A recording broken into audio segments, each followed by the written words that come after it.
নমস্কার, সবাই কিরাম আছেন? আশা করি সবাই ভালো আছেন। তা দুপুরে খাওয়া দাওয়ার পরে বিকেলবেলা একটুখানি করে সমুদ্রের তীর দিয়ে আইটে বেড়ানোর জন্যই যাচ্ছি। তাই যে রুমিতে বেরোয়েই কিন্তু রাস্তায় যে দেখতেই পাচ্ছেন, এই রাস্তা পার হয়েই হলো সমুদ্র। মানে এত কাছে নেই আমাদের রুমগুলো, যাতে আমাকে ছেলে পেলে আমরা মহিলারা যাতে ছুটিয়ে পাইতে যখন তখন মানে ওই সমুদ্রের তীরে যেয়ে দাঁড়াতে পারি, দেখতে পারি, সমুদ্রে স্নান করতে পারি। সব দিক খেয়াল রাখে আমাদের ভ্রমণ বিলাস, বুঝেছেন? আর এই জন্যই বারবার তো ভ্রমণ বিলাসের সাথেই যাই। আর এত ভালো লাগে, খুবই সুবিধা দেয়। আর আজ পর্যন্ত কোনো সমস্যা দেখা দিইনি, আর আশা করি ভবিষ্যতেও দেখা দেবে না। আর এই যে গেঞ্জিগুলো দেখেছেন কি সুন্দর কায়দার, এই সব কিন্তু এই গেঞ্জি যে কয়টা মানে পরা আছে, এই যে সাদা লাল না কমলা কালার, যাই হোক এগুলো আমাদের ভ্রমণ বিলাসের সব সদস্যরা কিন্তু। আর এই যে আমাদের ভাবি, এদিকে মনুর বাবাও দাঁড়ায় রয়েছে মনুরে নিয়ে, ছোট মনুরে নিয়ে। আর সবাই চলে যাচ্ছে নিচে, এই যে আমাদের এক মামি। আর এদিকে কিন্তু সবাই মিলে মানে ছবি তুলবে। আমাদের ভ্রমণ বিলাসের সদস্য যারা এই একই রকমের গেঞ্জি পড়েছে, ইনারাই হলো ছবি টবি তুলবে। আমরা দাঁড়ায় রয়েছি। আর যে কি বাতাস! আর এদিকে কিন্তু গুড়ি গুড়ি বৃষ্টি হচ্ছিল। আমরা মানে খুব ফাইন টাইমে গেলাম। এদিকে আমার ছোট ছেলেটা বায়না করেছে, ওর বাবার হাত ধরে টানতেছে, শিগগিরই চলো, ওই যে গুড়া দিয়েছে না, গুড়া আইসে আনে, সে গুড়ার পিটি উঠবে।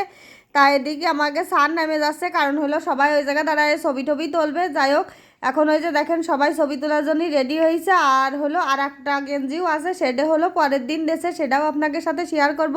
মানে এই গেঞ্জিগুলো দেখলে আমরা চিনতে পারবো যে আমাকে সব লোকজন চারিদিকে যে নেই যাক না কেন, গেঞ্জি দেখলে আমরা চিনবো যে আমাদের লোকজন। এইটা খুব ভালো জিনিস, মানে ভালো একটা দিক। আর এদিকে কিন্তু এই যে মনু দাঁড়ায় রয়েছে, কখন ওই যে ঘোড়া রয়েছে নিচে, ওই ঘোড়ার পিঠি উঠার জন্য সে খুব ছটফট করতেছে। লাস্টে না পেরে মনুর বাবা এলো, ঘোড়ার পিঠি উঠোতেই বাধ্য হয়েছে, কারণ উঠোনো পর্যন্ত তো মানে ও পাস ছাড়বে না, এরম একটা অবস্থা।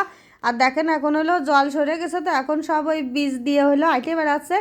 আর এই যে আমার বড় মনুও নামবে, আর বড় মনুর বন্ধু। আর এদিকে হলো মানে সবাই তো আমাদের লোকজন। আর এই যে চারিপাশটা কিন্তু মানে বেশ ফাঁকা ফাঁকা ছিল। আর এই জায়গা বেশ ছোট ছোট দোকানপাট আছে, সবাই যার যার মতো করে চা টা খাচ্ছে। আমরা সবাই মিলে অবশ্য খাচ্ছিলাম, আমি আর এখন চা খাইনি। আর এদিকে কিন্তু সবাই যে যার মতো করে ছবি ভিডিও নিচ্ছে, যেরকম আমি নিচ্ছি।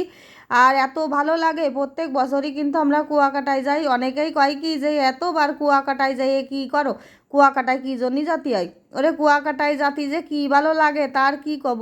মানে 3-4 দিন থেকে আসা হয়, এত মজা লাগে, মানে কোনো টেনশন নেই, কোনো কিছু নেই।